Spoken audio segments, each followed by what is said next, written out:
देखिए, अगर आप एमपीपीएससी मेंस में बहुत अच्छा स्कोर करना चाहते हैं और आपको ये समझ में नहीं आ रहा यार ये टॉपर लिखते कैसे हैं, तो हमेशा क्या होता है ना, कहते नहीं कि बड़ों से आइडिया लेते रहना चाहिए। तो टॉपर्स की कॉपी एक हमें मार्गदर्शन के रूप में काम करती है, हमें बताती रहती है कि हमें किस प्रकार लिखना चाहिए। क्योंकि हमारा एमपीपीएससी कॉपी दिखा नहीं रहा है, आयोग कॉपी दिखा नहीं रहा है, ऐसे में हमारे पास जो माध्यम है वो है कि टेस्ट सीरीज की कॉपी हम देख लेते हैं, क्योंकि लगभग वही पैटर्न इन्होंने वहाँ फॉलो किया होगा। तो ये सोमेश द्विवेदी जी की कॉपी है। इनका 2 बार सिलेक्शन हुआ, 2019 में डिप्टी कलेक्टर बने और उसके बाद चूंकि 2019 का रिजल्ट लेट आया था, उसके बाद भी इन्होंने लिखा। तो जो 2020 का सिलेबस था उसके अकॉर्डिंग ये कॉपी है। बाकी ज्योग्राफी की कॉपी है, तो बहुत सारी चीज़ें आपको सीखने को मिलेंगी कि आपको किस पैटर्न को फॉलो करना चाहिए। इनके मार्क्स देखेंगे इस कॉपी में आप तो 89 है, अगर दोनों पार्ट जोड़ दिए जाएँ तो 178 या 80 मार्क्स के आसपास बहुत अच्छा स्कोर हो जाता है। तो इस कॉपी से आपको बहुत सारी चीज़ें सीखने को मिलेंगी। पूरी चीज़ देखिए कहाँ कमी है, क्योंकि कोई भी चीज़ पूर्ण नहीं लिख पाते। टेस्ट सीरीज या कहीं भी हम जब कॉपी लिखते हैं तो बहुत सारी चीज़ें याद नहीं रहती, लेकिन किन किन चीज़ों को ध्यान रखना है वो मैं इसमें बताऊंगा अच्छे से। तो स्किप ना कीजिएगा, हर चीज़ पे मैं अच्छे से आपको बताऊंगा। जैसे पहले वर्ल्ड हिस्ट्री हुआ करती थी, तो वर्ल्ड ज्योग्राफी, तो कर्क और मकर संक्रांति के ऊपर लिखने को बोला था, तो इन्होंने एक उसमें कर्क रेखा के बारे में और एक उसमें मकर रेखा के बारे में इन्होंने लिख दिया यहाँ, और 2 मार्क्स इनको मिले यहाँ। चूँकि थोड़ी सी गलती दिखी है, जैसे 22 जून की जगह यहाँ 21 जून पे वो शिफ्ट होती है और 22 सितंबर ये ठीक लिखा है, तो इस वजह से ये मार्क्स यहाँ पे कम हुए। मैं आपको यही बताऊंगा कि अगर आपको किसी चीज़ की जानकारी नहीं है तो गलत इन्फॉर्मेशन देने से बचें, और उस इन्फॉर्मेशन को तो बिल्कुल नहीं दें जो ज़्यादातर सब लोगों को पता है। जैसे 21 जून जो कॉपी चेक करने वाला है उसको तो पता ही होगा, मोस्टली और लोगों को भी पता होगा। ऐसे में अगर गलत, जैसे ये इन्होंने पहले लिखने की कोशिश की फिर याद आया 22 जून लिख दी, तो ऐसी इन्फॉर्मेशन ना दें तो ही अच्छा है। अब जैसे मैदान है, मान लीजिए लॉयस के मैदान की जगह हमारे भारत का ही कोई मैदान पूछ लिए, तो उसको कैसे लिखें, तो ये इन्होंने बता दिया कि ये कैसे निर्मित होता है, और निक्षेपणात्मक प्रक्रिया है, मरुस्थलीय क्षेत्रों में पाया जाता है, और चीन का एक उदाहरण। आप उदाहरण जरूर दीजिएगा, इससे मार्क्स हमेशा इंप्रूव होते हैं। तो वर्ल्ड वर्ल्ड ज्योग्राफी को हम छोड़ के अपने इधर आते हैं। जैसे अब ये अभी भी आने की संभावना है कि धौलाधर श्रेणी क्या है, तो इन्होंने बता दिया कि ये लघु हिमालय की श्रेणी है, ये हिमाचल प्रदेश में विस्तृत है, और इस श्रेणी के मान हिमालय के मध्य ये बता दिया उन्होंने कुल्लू, कांगड़ा आदि घाटियाँ आती।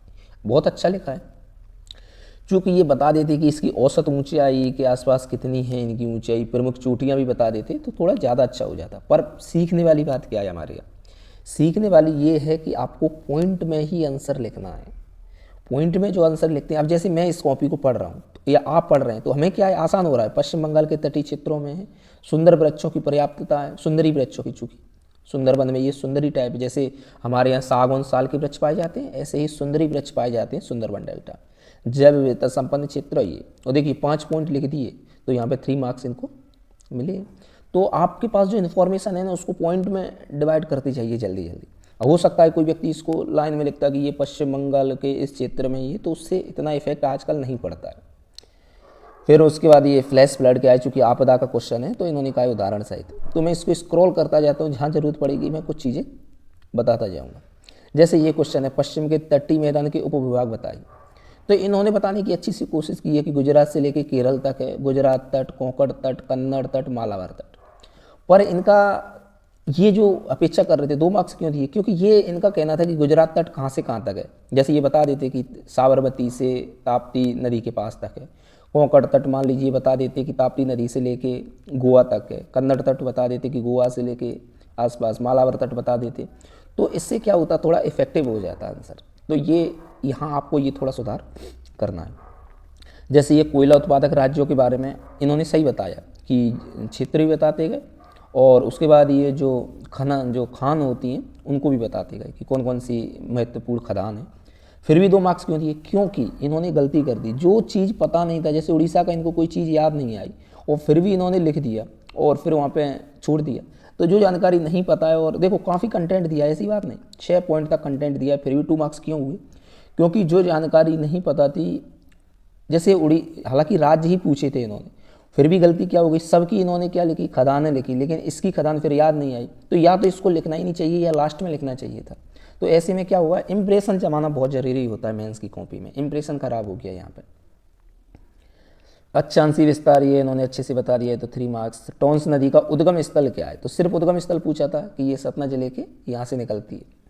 फिर उन्होंने गंगा की सहायक और बहुत सारी चीज़ें बता दी, तो फिर अच्छे मार्क्स मिले। हालांकि ये 2.5 नहीं 3 मार्क्स भी अगर आयोग में चेक होती तो ये जरूर मिलते। 3 ताप विद्युत केंद्रों के नाम बताइए, तो इन्होंने बाकायदा बहुत अच्छे से बता दिया और उनका क्षेत्र बता दिया, और चूंकि ये सबसे बड़ा था विंध्याचल तो इसका 47-60 ये भी बता दी। प्राकृतिक आपदाएं अभी भी है आपका टॉपिक आपके में, तो कैसे लिखना है, क्योंकि परिभाषा लिखनी थी और उदाहरण लिखना था, तो इन्होंने परिभाषा लिखी और उदाहरण भी लिखा। और सबसे बड़ी बात क्या होती है ना, राइटिंग के मामले में कई लोग ये रहते हैं कि सर मेरी राइटिंग उतनी अच्छी नहीं है तो क्या मार्क्स मुझे कम मिलेंगे। देखिए राइटिंग अगर अच्छी हो तो आपको निश्चित रूप से थोड़ा सा फायदा होता है, लेकिन अगर आपकी राइटिंग ऐसी है जो पढ़ने में आ रही है, जैसे ये राइटिंग देखने में कोई इतनी सुंदर नहीं है राइटिंग की, काफ़ी अच्छी हो, लेकिन पढ़ने में आ रही कि ऐसी आपने जो प्रकृति द्वारा उत्पन्न की जा सकती मानवीय क्रियाओं, मैं पढ़ पा रहा हूँ इसको, लेकिन बहुत अच्छी नहीं है, फिर भी रैंक देखेंगे 15वीं रैंक आई थी इनकी और डिप्टी कलेक्टर प्रॉपर बने।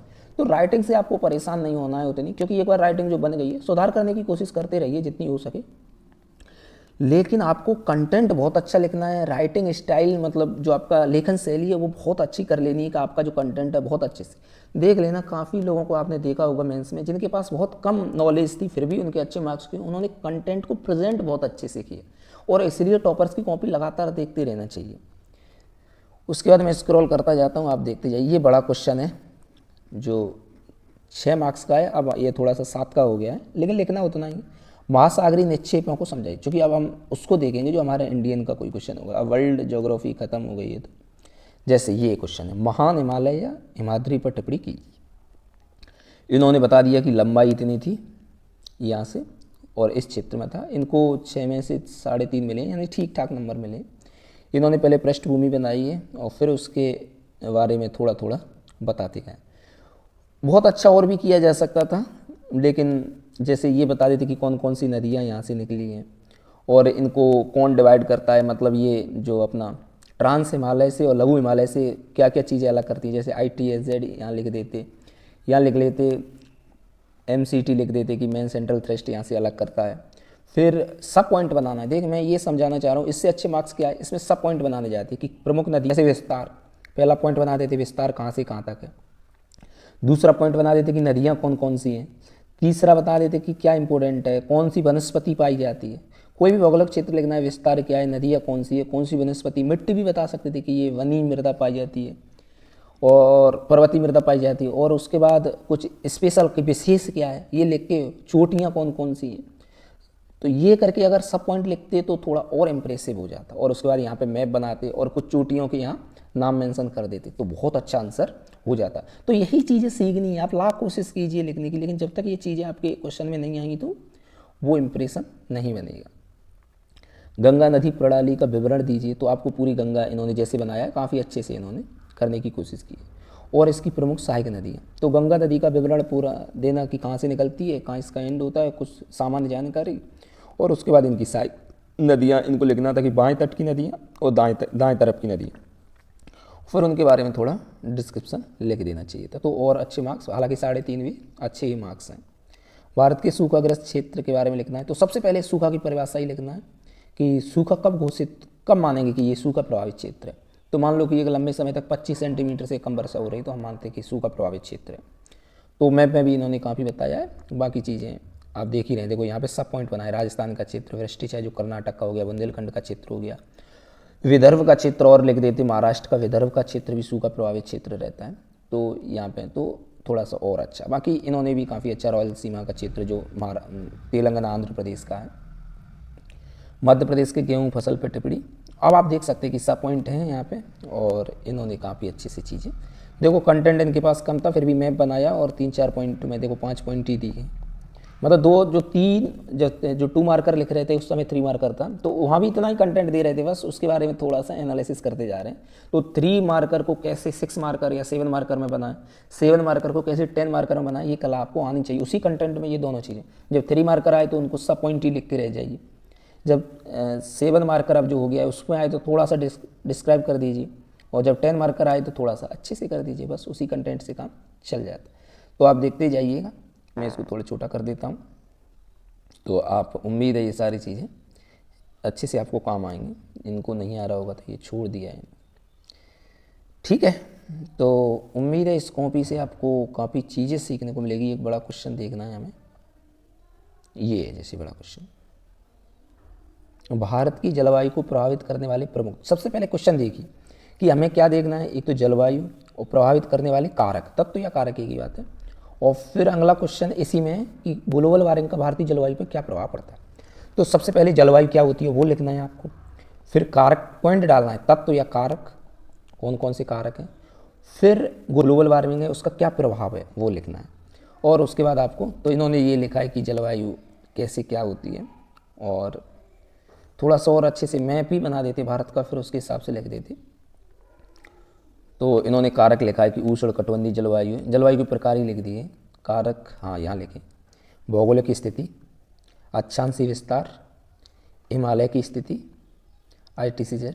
हालांकि जलवायु को प्रभावित देखो यहाँ पे इन्होंने बता दिया है कि पश्चिमी विक्षोभ ये प्रभावित करता है, उष्ण कटिबंधीय चक्रवात, प्रमुख हवाएं, और इसमें इन्होंने जो सबसे बड़ी जेट स्ट्रीम का प्रभाव जलवायु में जेट स्ट्रीम का प्रभाव भी है, तो जेट स्ट्रीम को बारे में ज़रूर लिखना था।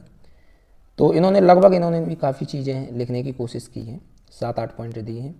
और फिर उसके बाद ग्लोबल वार्मिंग, क्योंकि 2 पार्ट में बांटना था, ग्लोबल वार्मिंग के क्या प्रभाव हैं वो भी इन्होंने देखो 9 पॉइंट लिख दिए। और इनको कितने मार्क्स मिले हैं इस क्वेश्चन में, 8 मार्क्स मिले, काफ़ी अच्छे मार्क्स मिले। यानी महाद्वीपीय विस्थापन सिद्धांत समझाना था इन्होंने। अच्छा, इन्होंने नदी अफवाह तंत्र लिख दिया है, ठीक है, मध्य प्रदेश का नदी अफवाह तंत्र पूरा अच्छे से, ठीक है, सारे ये डायग्राम बनाए हैं। थोड़ा मैप को इतना देखिए, जब कंटेंट कम होता है तब हम मैप थोड़ा बड़ा बनाने की कोशिश करते हैं, लेकिन आप मैप थोड़ा छोटा बनाते तो भी काम चल जाता। तो इन्होंने पूरे नदी अफवाह तंत्र को समझाने की कोशिश की है, ठीक है। आपदा से संबंधित ये प्रश्न है, आप देखते जाइए, मैं स्क्रॉल करता जा रहा हूँ वरना वीडियो बहुत लंबा हो जाएगा और आप लोग पूरा देखेंगे। उम्मीद है वीडियो आपको अच्छी लगी हो। ऐसा ही कंटेंट लगातार हम आपके लिए उपयोगी लाते रहेंगे। चैनल को सब्सक्राइब जरूर कीजिएगा। तो बहुत बहुत धन्यवाद दोस्तों। जय हिंद, जय भारत।